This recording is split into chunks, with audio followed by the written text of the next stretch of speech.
They came at 4 a.m. No sirens, just steel-toed boots and fake HOA badges. They screamed about violations and tried to force the door open while I was still rubbing sleep out of my eyes. My mom was panicking. I was frozen. Then, from the hallway, came the sound I hadn't heard in years. The cold click of my dad's shotgun, ex-Navy SEAL, silent, precise. He stepped out of the shadows and growled, "Wrong house." That's when the whole situation flipped. At exactly 4:07 a.m., I was pulled from sleep by a sound no one wants to hear in the dead of night. 3 heavy bangs on the front door. Not knocks, hits, like someone was punching the wood with their fist or slamming it with something solid. I sat up, heart pounding. My room was pitch black except for the faint glow of the alarm clock. I waited, hoping it was a dream. Then came 3 more bangs, harder this time. Floorboards creaked downstairs. A woman's voice, Mom, asked half asleep, "What was that?"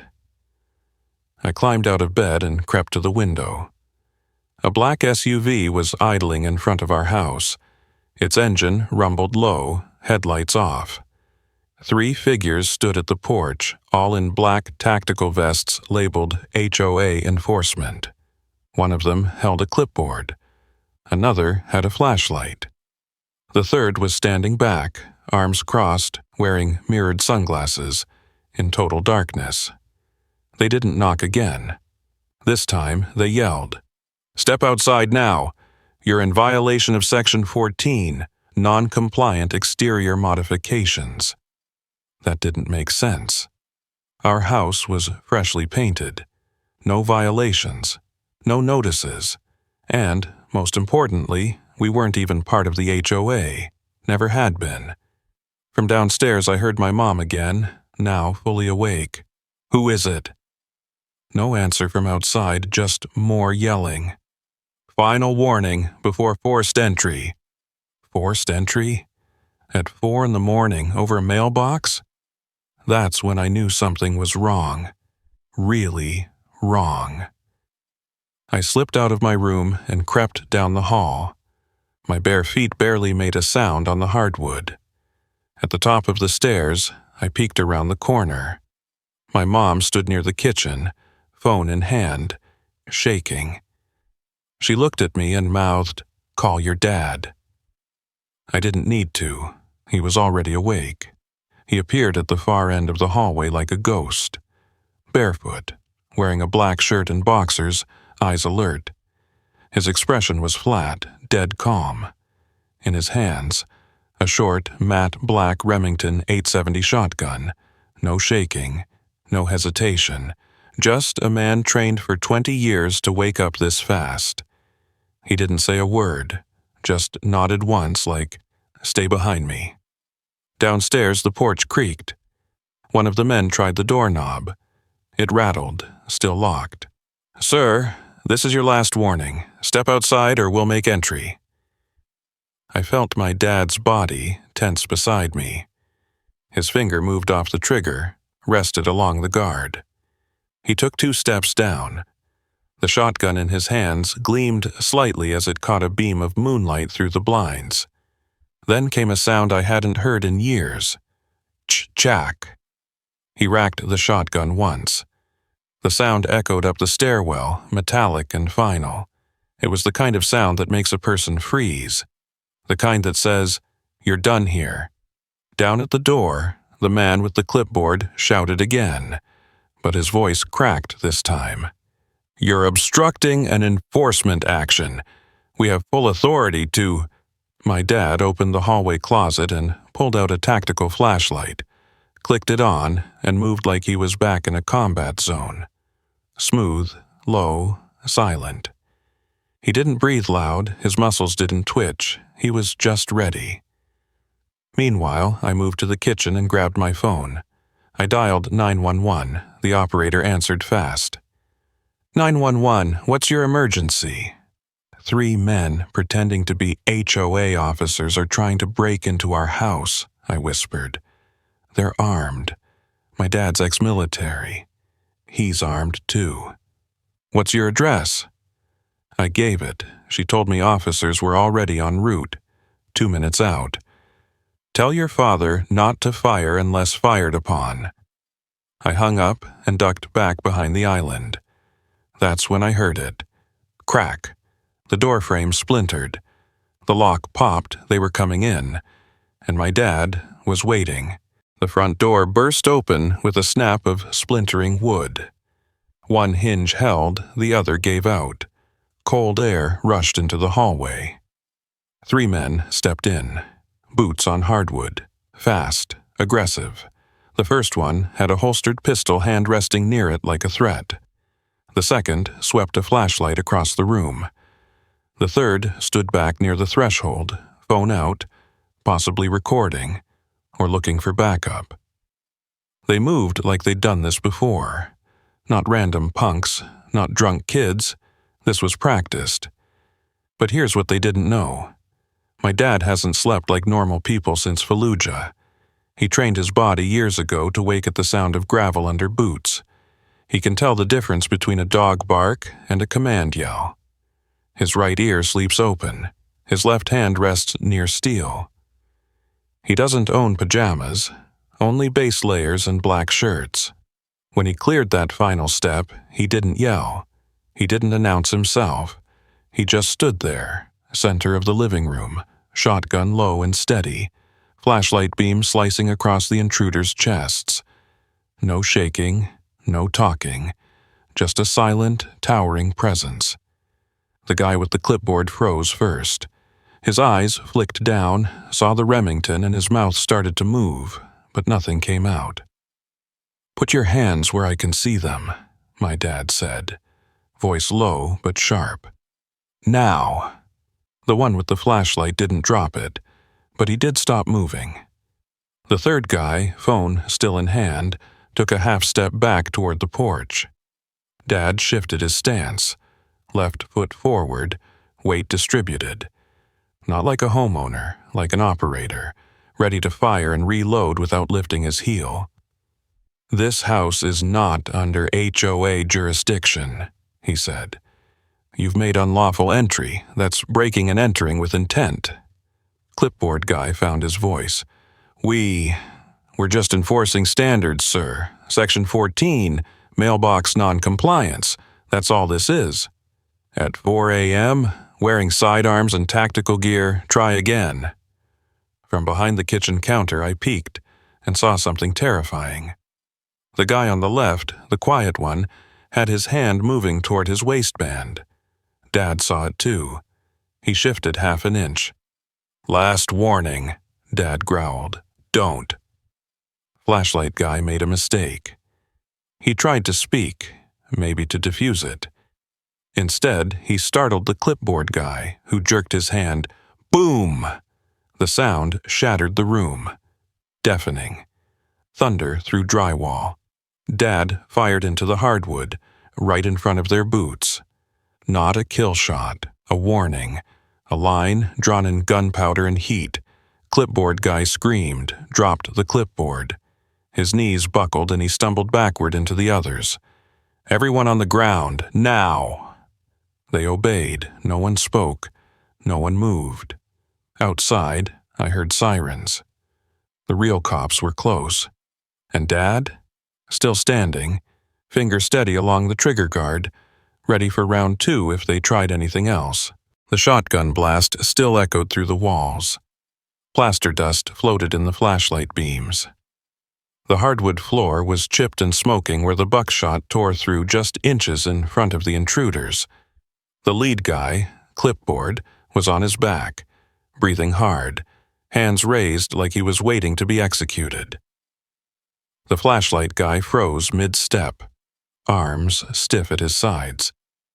The third, the silent one in sunglasses, stood in the doorway, stuck halfway between running and surrendering. Nobody said a word. Nobody dared, except my dad. "On your knees, hands on your head, now." Clipboard guy dropped like his strings were cut, bones cracking against the wood. The other 2 followed slower, shaking. Sunglasses man hesitated too long. My dad clicked the flashlight up into his face. "Move, or I assume you're the threat." That did it. The man knelt, muttering something like a prayer. From the hallway, I watched the entire room shift, not physically, but in power. A second ago, 3 armed intruders were inside our house. Now, my father, one man, barefoot in a black t-shirt, owned the space. He hadn't raised his voice. He hadn't moved more than 5 feet. But they were done. "You boys picked the wrong house," he said. "Real bad timing." Then came a noise that snapped the tension like a twig. Sirens, just a few blocks away now. Red-blue flashes spilled across our living room walls. My dad didn't flinch. He didn't lower the gun either. "Stay down. Let the real cops see exactly where you are." The men on the floor didn't argue. Outside, tires crunched gravel. Doors slammed. Boots hit pavement.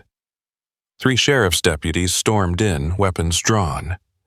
I recognized one of them, Deputy Holt, the same guy who taught my hunter safety course last year. He took one look at the scene, shotgun, 3 men on their knees, our busted door, and stopped. "Walker?" he asked, lowering his sidearm. "Yeah," Dad replied. "Damn, what happened?" "These 3 broke into my house pretending to be HOA enforcement. Tactical gear, armed, no warrant. Claimed I was in violation for my mailbox. Tried to force their way in at 4 a.m. One reached for a weapon." Deputy Holt didn't ask who fired. One look at the blown-out floorboard was enough. He nodded to the other 2 deputies. "Cuff them, all 3, bag their gear and call it in." The officers moved fast, zip-tying wrists behind backs, reading rights. One of the fake enforcers started to protest, but Holt cut him off. "You're lucky he didn't aim higher." Flashlight guy was the first to fold. He blurted out that they weren't real HOA, not exactly. They used to work private security for a gated neighborhood nearby, got fired last month, but kept the vests. Thought they'd enforce compliance anyway. He claimed it was a civil action. Holt didn't buy it. "That's impersonating an officer, trespassing, unlawful entry, possibly armed burglary, depending what's in your car. That's not civil, that's felony time." Clipboard guy started to cry. The silent one said nothing. As they were led outside, Holt turned to my dad. "You fire?" "1 shot, into the floor. They didn't give me a choice." "You don't need to explain, sir. I'd have done the same." He looked over at me and my mom. "Everyone okay?" We nodded. My mom's hands were still shaking, but she was standing. Stronger than she looked. The EMTs checked everyone out. No injuries, just shock, splinters, and ruined sleep. As dawn started creeping in through the blinds, Holt walked back in with a clipboard, a real one, and a calm look. "Just so you know," he said, "your house is outside the HOA by 3 blocks. You're not even in their jurisdiction, but I'm guessing you knew that." "I did," Dad said. "Apparently they didn't." By 5:30 a.m., the scene looked like a crime documentary. The driveway was lit up with red and blue. 2 sheriff cruisers. 1 unmarked SUV. An ambulance still idling. The black SUV the fake HOA cops had driven was now cordoned off in police tape, being searched inch by inch. Deputy Holt returned from the vehicle search with a grim face. In his hands was a small duffel bag and 2 zippered vests. "They weren't just bluffing," he said. "We found a loaded Glock under the passenger seat, 2 stun batons, a spool of zip ties, and what looks like a fake court summons form. They were planning something. Probably intimidation, maybe worse." He looked my dad in the eye. "If you hadn't acted fast, this could have gone real bad." The officers had confirmed it now. The three men were former private security, licensed years ago for a community HOA across town. After a lawsuit, the HOA disbanded their internal enforcement team. These three kept the uniforms, patches, and gear, started calling themselves compliance agents for hire. Unofficial, unlicensed, off the books. This wasn't the first house they'd tried to visit, but it was the first time they met a Navy SEAL on the other side of the door. Holt handed my dad a carbon copy of the incident report and a thin folder marked "For Records." Then he said something we didn't expect. "They're lucky they ran into you and not someone more scared. That shotgun blast? Legal. Warning shot. You held your ground and didn't escalate. That's textbook de-escalation under threat." "Wasn't about escalation," Dad replied. "It was about control. I wasn't gonna let them take it." Then Holt said something else, quieter. "You know, that one guy, the silent one, sunglasses? He didn't break during questioning, but he had a file on your house in his glove box. Printout from Google Maps, handwritten notes. They were targeting you." My dad's jaw tightened. "Then this wasn't about a mailbox."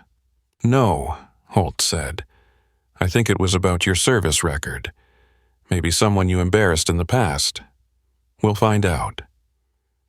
By 6:10 a.m., they were gone. The cruisers, the ambulance, the SUV. Even the zip ties and shattered door were cleaned up.